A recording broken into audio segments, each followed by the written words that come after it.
So I saw Wuthering Heights. The term "wuthering," I'm gonna tell you right off the bat, it means like a great wind, because and it's called that for the area that the film is set in. It's set in basically London, on top of like some hillside.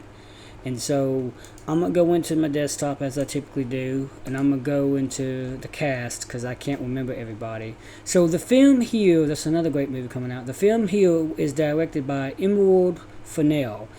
There is, she directed several other films. Well, not really a whole lot, but it was, according to my understanding, Saltbone and Promising Young Women, and she's in Barbie. Now, she is the writer, producer, and director of Wuthering Heights, Saltbone, and Promising Young Woman. And people are critiquing her because Emerald Fennell did not make a literary accurate film. This movie, Wuthering Heights, is based off the book. But in the book, the character, and let me go ahead and introduce the cast. So you got Margot Robbie as Kathy. You got Jacob Elordi as Heathcliff. You got Hong Chow as Nellie. Shazar Latif as Edgar. Alison Oliver as Isabel. Martin Clunes as Mr. Onshaw. Ethan Mitchell as Joseph. Amy Morgan as Zelia. I'm not really going to go into the rest of it. Well, Charlotte Millington as young Kathy. V. Nugent as young Nellie. Owen Cooper as young Heathcliff. And I'm not familiar with everybody, but you can always have... I'm going to copy this. I'm going to get that later. Put that in the description. So, the film is about a very energetic love story. It says that it's like the best love story of all time. The cinematography was great. The sound was great. I love the soundtrack. The soundtrack is actually by, and yeah, I'm gonna cheat a bit and go into the music. The album is made by Charlie XCX. And you can tell she's like a British singer-songwriter and actress. She looks good, by the way. She made an incredible song. The second song, Chains of Love, it coincides with the film's theatrical trailer, which is also featured in the song. Yes, I'm waiting for Wikipedia, but if you've seen the trailer, you've heard the song Chains of Love. The third single, Wall of Sound... Anyway, this is music from the film. So this is, you got the website. They got their own website. Get tickets. I highly encourage people to go see this film. It's definitely a work of art. Like I said, the film is about a love story between Margot Robbie's Kathy and Jacob Elordi's Heathcliff. Heathcliff is pretty much a Soviet, considered a pet to Kathy. She's not necessarily wealthy, but her father, Mr. Onshaw, owns the location that is known as Wuthering Heights. The film is named for the setting that the film is set in. If you look at, and I know I'm cheating here, but I'm gonna use Wikipedia. The film is set in a place known as Wuthering Heights. A matter of fact, I think that's the name of the estate. Yes, because right here it's fallen into despair. So what happens is that her dad owns this estate called Wuthering Heights, and her dad finds an individual that's a young boy. He's a young Heathcliff, and he adopts him, and he tells his daughter Kathy that you can use him as your pet. He's basically the Soviet boy. In the original book, Heathcliff is a member, a colored individual. He's a member of a color. He's not white. He's like me, a colored individual. But in this film, this 2026 movie, he's portrayed by Jacob Elordi, who was obviously, as you can see according to this photo on IMDb, he's obviously white, Caucasian. Matter of fact, the actor is Australian. But I think he's a fine choice. minus all the woke stuff, minus all the race swapping, he's a damn good actor for it. I don't think at this point we care because first of all, the actual book was first published in 1847, and yes, it does include a rather colored individual. It's over 200 years, almost over 200 years old. We're not really worried that the film is not historic. We're not really worried that the film is actually not literally accurate. Yeah, I was going to say historically accurate, but it's not. It's not really. It didn't really happen. It's a work of fiction, but it's not literally accurate. And the reason why I say we're not worried about that is because I know these YouTubers, these reviewers try to say, oh, it's not accurate, I'm a fan, I love the first book and all this other stuff. First of all, you've got real fans who actually read the book, and yes, they have a right to be mad. But then you got YouTubers, reviewers, who only mentioned that, they only mentioned the first book to say, hey, this is not a literally accurate film. I'm not a fan, I haven't read the book, but it's not accurate according to the fans. Whatever pain that the fans of the book are going through, that is not your pain, that's not your story to tell. Quit using that in your critique. If you didn't read the book, you have no right to say, well, it's not literally accurate. I could say it's not literally accurate, but I didn't read the book. Because you're not really worried about that. You're just doing that because it's a trend on YouTube that the algorithm is paying attention to, and you're trying to get views and likes. Don't tell me about the book. Tell me about the film. If it's a film review, you tell me about the film review, not about the book. If you want to read the book and give a book review on YouTube, that's fine. That's a whole nother video. But you're talking about the film. So, anyway, what I'm saying is, it's a damn good movie. And so, it's a love story between Heathcliff and Kathy, but what happens is they start off as childhood friends, and then their love develops as they spend time with each other. Because, and it's not that you kind of question who loves who more. Does Kathy love him more, or does Heathcliff love her more? I like to think that Heathcliff loves her more. He's basically obsessed with her. She loves him too, but she doesn't want to marry Heathcliff, pardon me blowing my nose, because he's considered a servant boy, and she doesn't think that he'll ever be good enough for her. She doesn't think he'll ever be wealthy enough. He'll have enough money because he's always a servant boy, because he cannot read. She actually early on in the movie tries to teach him how to read, but he tries, but he gets frustrated, and she gets frustrated teaching him, and he's like, I don't want to read anymore. He throws the book down. That's a mild spoiler. So, and you may wonder why that's important. Well, that just shows his character. The boy would rather work as a servant, as with manual physical labor, over trying to be intellectually smart and try to get an actual career based off of smarts. But later on he does become rich. We don't understand how. I was kind of confused.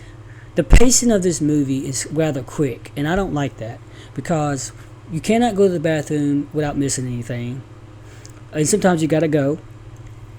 Even if you're looking at the screen, if you're kind of distracted by something, you will miss it.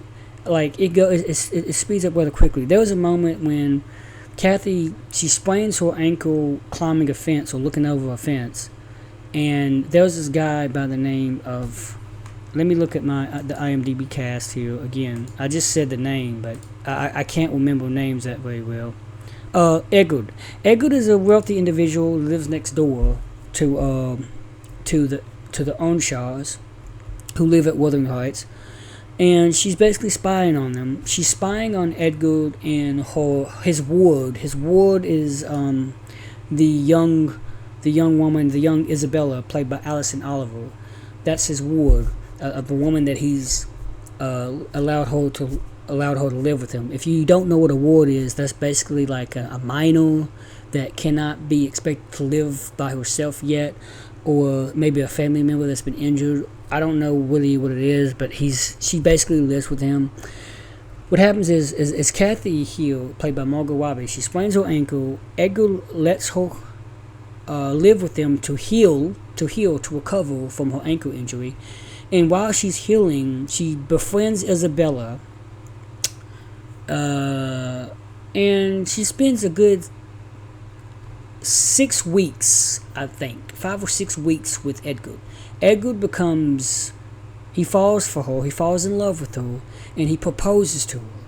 And now, Kathy, she loves Edgar, but she doesn't really love him like she loves Heathcliff. But Kathy wants to live a wealthy life where she won't have to worry about money. So that's why she wants to marry Edgar, because Edgar is wealthy, he's rich. We don't know why, but he's rich. So she wants to marry him to basically be okay, because if she marries Heathcliff, he won't be able to provide for her the life that she wants when it comes to money and stuff.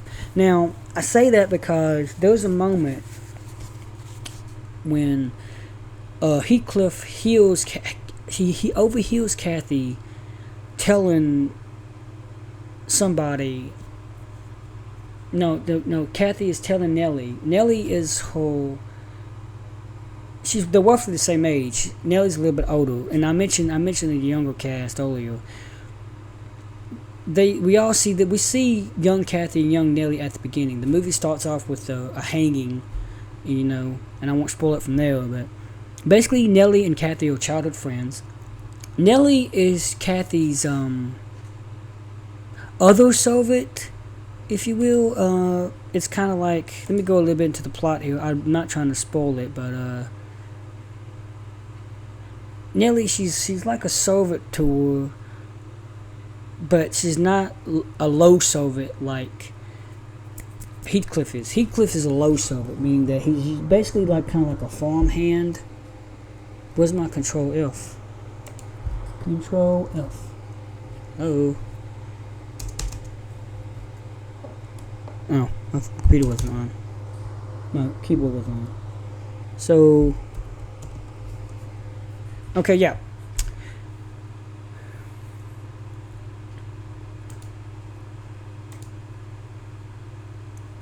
A paid companion. She's called a paid companion. Basically another servant. Anyway, so Nellie is talking to Kathy, and Kathy explains to Nellie that Heathcliff would make her look rather low if she were to marry him. Let me go into it a little bit. There's a certain part, while she is expressing to Nellie her guilt over choosing Edgar over Heathcliff, her words about how it would degrade her to marry impoverished Heathcliff was overhauled by him. So basically, Heathcliff overhears the conversation between Nellie and Kathy. Kathy is telling Nellie that Heathcliff would degrade her if she were to marry him. And it hurts Heathcliff to overhear this, because when he hears this, he basically runs away. It says right here, he rides on horseback into the sunset. Of course, he's heartbroken because of two things. He's heartbroken because he overhears that Kathy chose Edgar over him, but not just the fact that she chose Edgar over him, but why she chose Edgar over him. And it's that degrading part, degrade her to marry. It would degrade Kathy to marry Heathcliff. I'm gonna stop using Wikipedia. So that's a big little subplot in the film, a big theme in the film, because Nellie later on, Kathy figures her out. Kathy says to Nellie, "You knew that Heathcliff overhauled me when I told you that it would degrade me to marry him." And that becomes a big thing later on during the climax. I won't spoil any more from there. At least I try not to. Anyway, this is a funny love story. To me, the audience were laughing. It was actually hilarious. The character Isabella, she's actually rather funny, because after Edgar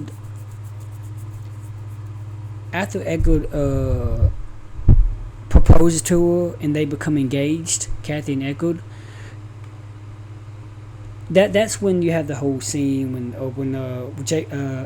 Heathcliff. I'm trying to remember off the top of my head. Heathcliff overhearing the conversation between Nellie and Kathy about the degrading her to marry him, and then Heathcliff, runs off into the sunset on horseback. That's when she decides to marry Edgar. She officially marries Edgar, and I know it says that a year later, Kathy marries Edgar and lives a lavish lifestyle at their home. The lifestyle she's been wanting. Yes, I said I wouldn't read from Wikipedia, but anyway, so.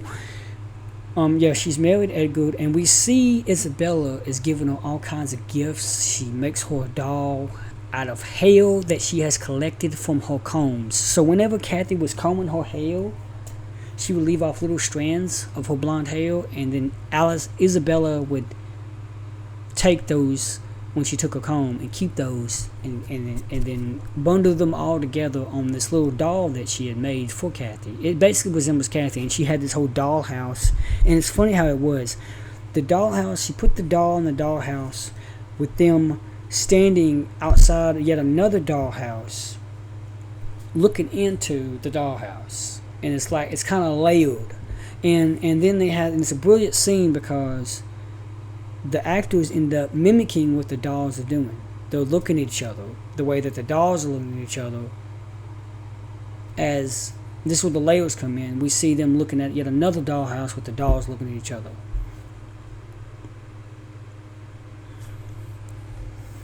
Yeah, that's brilliant. It's kind of funny.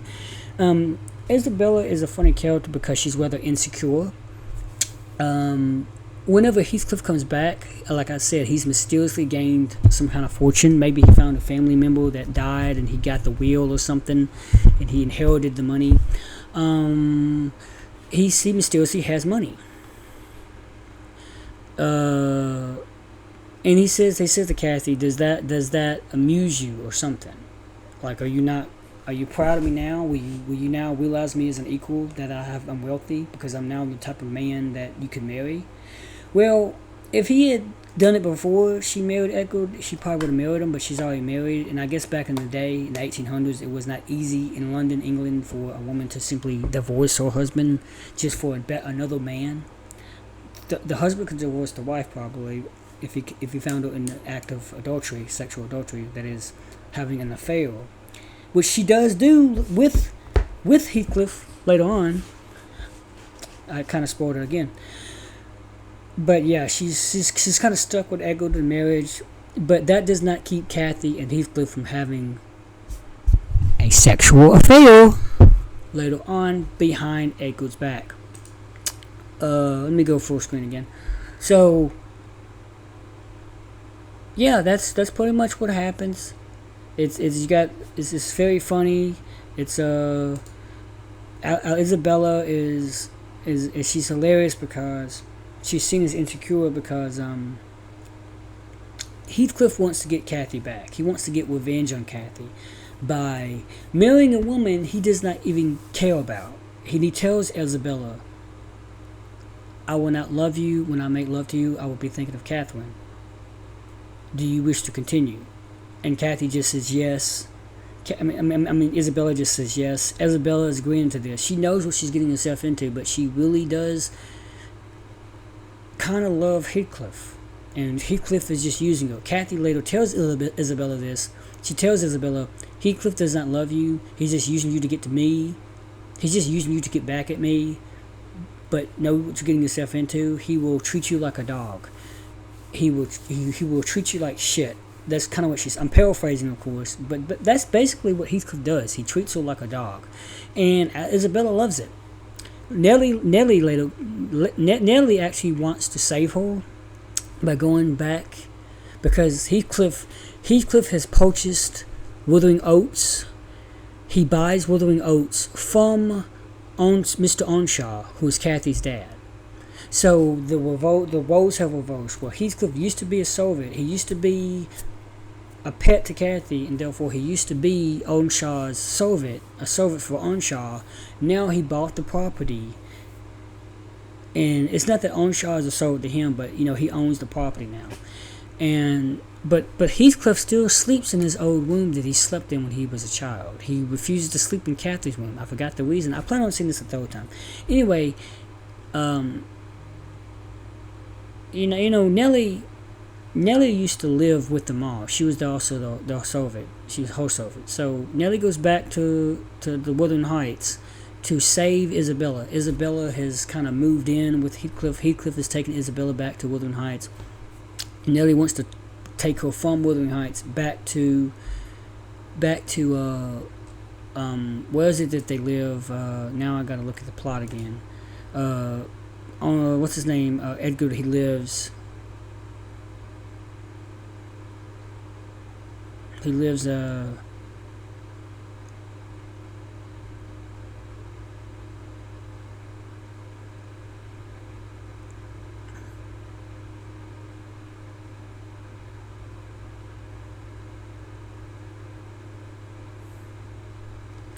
Oh, it's called Thrushgrange, Grange, I guess.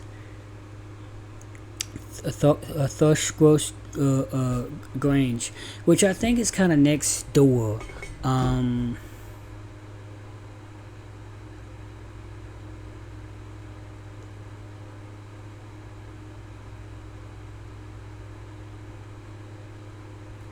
Yeah, so because for her to spy on her, they have to be next door. Anyway, so I was waiting. So like I said, Kathy lives there, but now Isabella is living with Heathcliff at the Wuthering Heights, and Nellie wants to take her back home. But Isabella's like, I am home. So the whole thing with Isabella just makes it funny. The audience was laughing even when I didn't understand why they were laughing. So I don't want to spoil it anymore. This is kind of an odd review because I don't do this scripted. I downloaded the soundtrack. I actually like the music. The cinematography is great. The acting is great. That's really all I have to say about it. I mean, the hate for this film is not really needed. It's not necessary.